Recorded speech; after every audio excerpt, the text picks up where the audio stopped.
कहानी कामवाली की। भारतीय लड़कियों को जीवन में दो लोगों की शिद्दत से तलाश रहती है। शादी से पहले अच्छे पति की और शादी के बाद अच्छी कामवाली की।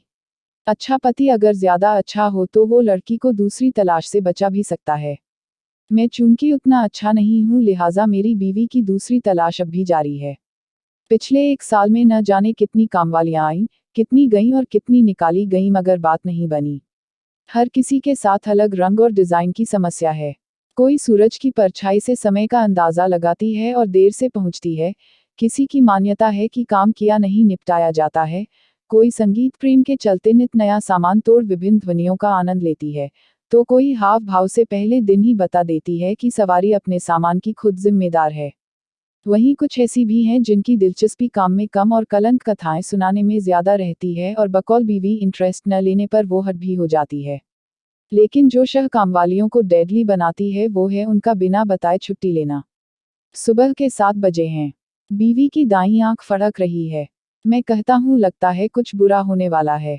वो कहती है कि शादी को तो 1 साल हो गया, फिर आज क्यों फड़क रही है। मैं चुटकी लेता हूँ, क्योंकि तब मेरी फड़क रही थी। इस बीच घड़ी 9 बजाने लगती है। अखबार वाला, कचरे वाला, दूध वाला, एक एक कर सब वाले आ चुके हैं, मगर उस वाली का कोई पता नहीं। फड़कती आंख को वजह मिल गई है। धड़कने बढ़ने लगी है। बीवी टूटने लगी है। मैं सहम गया हूँ। रसोई में पड़े बर्तन कोरस में नीरज चिल्ला रहे हैं। 10 बज चुके हैं। अब वो नहीं आएगी। इस हफ्ते दूसरी और महीने में उसकी 5वीं छुट्टी है। बीवी ने उसे वीआरएस देने का मन बना लिया है। वो आत्मविश्वास खोने लगी है।